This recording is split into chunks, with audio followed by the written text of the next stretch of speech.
aloitetaan. Emmanuel Holloway, what do you think? What was most important reason that Golden came behind and won this game? I think the execution. They executed real good on offense. And, they allowed their post player to get the ball wherever we wanted it.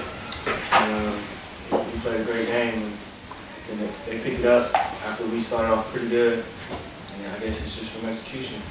And the coach was telling us that that's what they was going to do. And we didn't handle our business.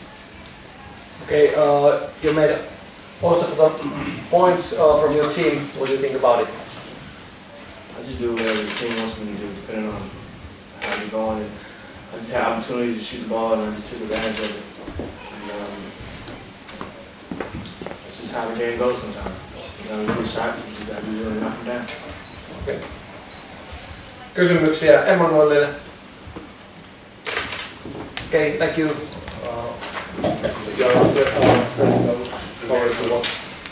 Okay, thank you.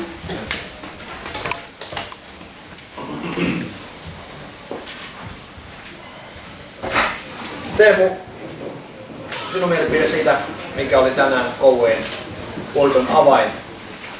Kyllä mulla on se tempo, mikä löytyisi. Vähän pidemmän tauon jälkeen. Mulla on kuitenkin ollut 9 päivää, vai mitä tässä on? 9 päivää, joo. Päästetään hyviä treenejä pitkästä aikaa kokouttana. Niin se oli aika paljon erinäköistä tosissaan tuo toinen puoli niin. Verrattuna ensimmäiseen. Mitä tuolla pukukopissa kommentoit? Siellä sinne jää. Mitä pukukolista? Okei. Mitä mieltä olit kaiken kaikkiaan ottelusta? Kyllä meillä on vielä tässä pesattua. Ihan hyvät sinne. Hyvä saada voittoa. Miten itse 2 vuotta taukoa, 4. peli sarjassa? Miltä rupeaa pelit maistuu? Siinähän se menee pelaa. Ihan hyvät tuntuu. Rupeaa pelit tulee tutuiksi jo. Kyllä. Okei. Teemulle kysymyksiä. Meidän päästetään sut ja Kuivuun kiitos ja hyvää viikonloppua.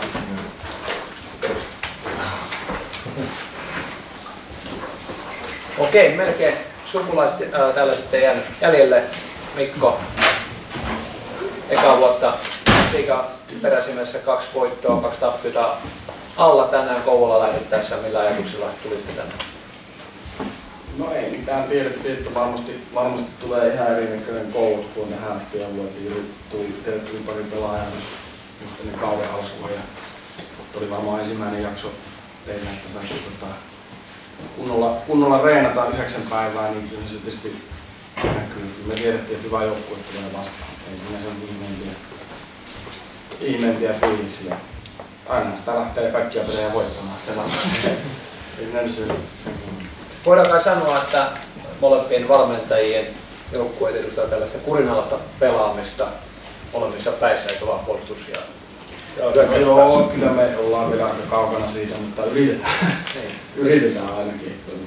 On tuossa aika paljon töitä kyllä meillä tehtävänä oikeastaan. Mitkä oli kuitenkin sun mielestä teidän joukkueen onnistumiset tänään? Onnistumiset? Ja mun mielestä me saatiin, sanotaan, että no tietysti eka kympin puolustus oli ihan ok, okei, siinä oli osaltaan sitä, että Koulut oli varmaan pelirytmissä vielä. Onnistumiset, muutama juttu, mitä vähän katsottiin ennen peliä niin hyökkäyspäässä, niin oli ihan ok, mutta kyllä siellä enemmän huonoja asioita oli kuin niitä hyviä asioita. Jos nyt kovin positiivista tuli mieleen, että aika luvattoman paljon hävittiin 1 vastaan 1 tilanteita. Okei, täytyy sanoa, että kaverit oli kyllä kovia, todella kovia 1-1 koreja tuossa niin sekä sisältä että ulkoa. Mutta siis meidän olisi pitänyt siinä pystyä tekemään parempi duuni. Että jos Rauli tekee 4 kuppia peräkkäin vasemmalla olkapää yli puolihuukilla ja kuinka kauan siitä on keskusteltu, että se nyt pitäisi ensimmäisenä se ottaa pois. No nämä on tämmöisiä, mutta ei mitään. Hyvä joukkue ja vastassa niin pitää onnistua nappipeliin vieraskentällä, että pystyy voittamaan. heittää vaikka 10 vapaa ja tämmöisessä pelissä ohi, niin jos nyt heitettiin, niin kaveri lyö 100% vastaavasti 16 pinnaa, niin ei kestä, se ei vaan kestä, emme niin hyvin ole. Tänään kuitenkin voititte levypallot, joka on harvinaista Kouvoja vastaan. 9.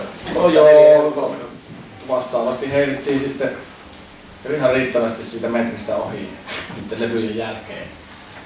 Ja kyllä meidän pitäisi pystyä puolustuslevypallojen jälkeen vähän paremmin vielä pystyy juoksemaan, jos me saadaan niitä puolustuslevyjä. Ei se, niin. Saatiin levypalloja joo, mutta ei se ei ollut tuonne puolustuspäähän, jossa on kyllä se korjaa. Okei, Mikolle kysymyksiä. Eikö semmoista fiilistä, että siinä eka puoliskolla olisi voinut perata vähän kauemmaskin, jos olisi natsattu? Niin kuin sanoin, me heitettiin näistä 10 vapaarista, jotka heitettiin ohi, niin eka puoliankaan se 7 tai 8. Siinä olisi muutama pinnan voinut saada ja oli siinä muutama muukin sellainen tilanne.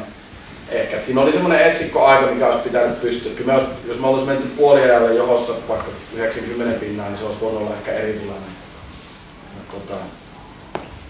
Tämä peli on sellaista, että jos ei mene, niin ei mene. Ja nuori jengi niin tuli turhia pallonmenetyksiä puolinopeissa hyökkäyksissä ja muutamassa muussa tilanteessa.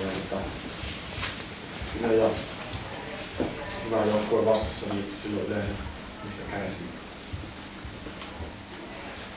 Okei, muita kysymyksiä Mikolle? Jos ei, niin kiitos Mikko. Yri, täällä puolella Koodemipissä Kouvolan vanha tapuri Mikko Sydänmaanlakka oli luottavaisen mieli. Näki ilmassa ylipään väsymisen merkit. Oliko coach yhtä luottavaisin mieli puolella?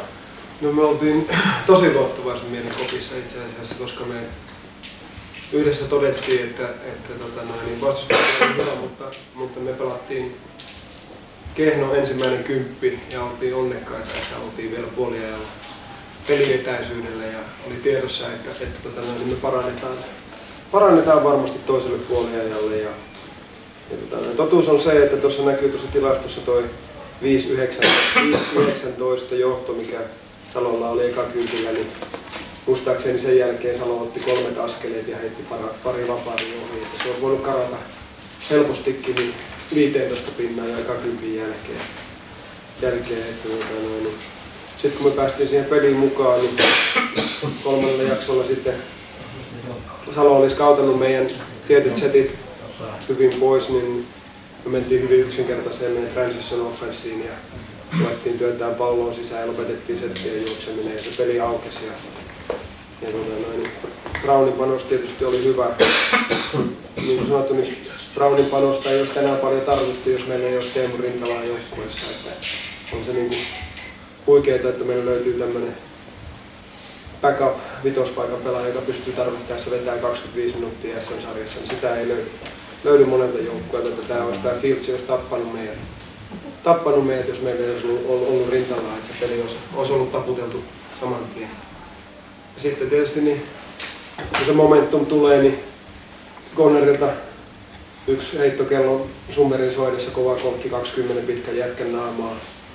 Ja sen jälkeen niin pari kertaa pallollisessa skriinistä päästiin renkaalle asti, kun Rintalan Teemu rullasi korille ja otti heidän pahan blokkiuhan Fieldsin pois asemasta ja päästiin menemään renkaalle asti. Ja Rintala tekee semmosia pieniä juttuja, että se ei varmaan niin kuin ihan aukea kaikille, mutta se tekee pirun hyviä juttuja meidän joukkueelle. Ja sitten kun se momentum lähti, ainoa mikä jäi tietysti harmittaa on se viimeinen 4 minuutin pelaaminen. Me pelataan kauden 4. ottelua. Meillä on hyvä tilaisuus harjoitella johtoasemassa pelaamista. Me hävitään kaikki levypallotilanteet, kaikki pallot, mitkä pyöri maassa vastustaja vei. Ja tehdään siihen 2-3 pallon menetystä sinne pressin murrossa. Että missä me pystytään harjoittelemaan paremmin kuin pelissä. Semmoisessa tilanteessa, että me johdetaan, niin kyllä niin kuin pitää joukkoja pystyä pelaamaan loppuun asti. Mä henkilökohtaisesti vaan niin kuin allekirjoitan meidän viimeistä 4.